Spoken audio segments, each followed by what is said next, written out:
Every single day, without realizing it, we move through a world shaped not just by logic and conscious decisions, but by subtle psychological forces, quietly guiding our behavior. These psychological tricks are not grand manipulations, orchestrated in secret laboratory. They are woven into conversations, advertisements, relationships, workplaces, and even the way we talk to ourselves. They are so deeply embedded in daily life that they feel natural, invisible, almost inevitable. Yet once you begin to see them, it becomes impossible to unsee how profoundly they influence what we choose, believe, buy, and become. One of the most powerful daily psychological forces is known as the mere exposure effect, first systematically studied by Robert Zajonc.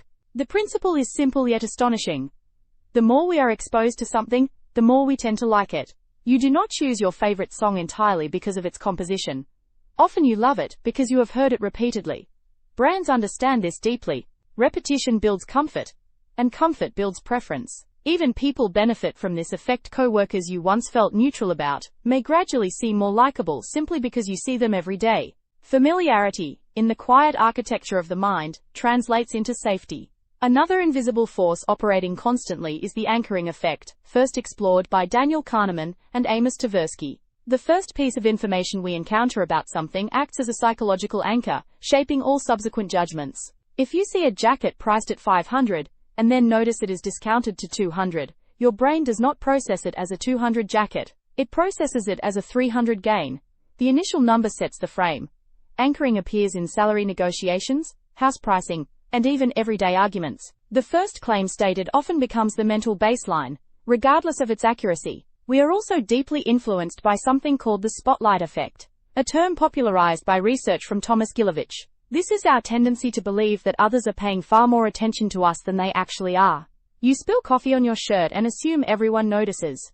You replay a minor social mistake for hours, convinced it defines the evening. In truth, most people are trapped inside their own spotlight effect, worried about themselves.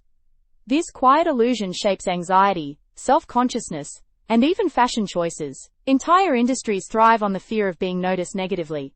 Equally subtle is the foot in the door technique, first demonstrated by Jonathan Friedman and Scott Fraser. When someone asks you for a small favor and you agree, you are significantly more likely to agree to a larger request later. It works because of our desire for internal consistency. Once we see ourselves as helpful, we behave in ways that align with that identity. Charities, subscription services, and even friendships rely on this dynamic. The small yes opens the psychological door for the bigger one. There is also the quiet power of social proof, famously illustrated in influence research by Robert Cialdini. When we are uncertain about what to do, we look to others. If a restaurant is full, we assume it must be good. If a video has millions of views, we assume it must be worth watching. Social proof reduces cognitive effort. Instead of evaluating every option independently, we borrow the judgment of the crowd. In evolutionary terms, this made sense following the group increased survival. Today it shapes viral trends, financial bubbles, and cultural movements. The loss aversion principle, central to behavioral economics, and expanded upon in Thinking, Fast and Slow, by Kahneman, reveals that we fear losses more intensely than we value gains. Losing 100 hurts more than gaining 100 feels good. This asymmetry explains why free trials convert so effectively once something feels like ours. Giving it up feels like a loss. It explains why we hold on to failing investments and outdated beliefs. Letting go hurts more than staying wrong. Even our productivity is shaped by a hidden force called the Zeigarnik effect, discovered by Bloomer Zeigarnik. We remember unfinished tasks more vividly than completed ones. This is why cliffhangers in television shows are so powerful, and why incomplete to-do lists linger in your mind at night. The brain keeps open loops active, nudging us toward closure. Entire storytelling industries rely on this psychological tension. Then there is the confirmation bias, a cognitive tendency explored extensively by Peter Washin. We do not passively receive information. We actively search for evidence that confirms what we already believe, and ignore what contradicts it. This bias strengthens political divisions, reinforces stereotypes, and shapes personal relationships. It is not that people refuse to see truth. It is that the brain filters reality through prior belief. We curate our own mental evidence.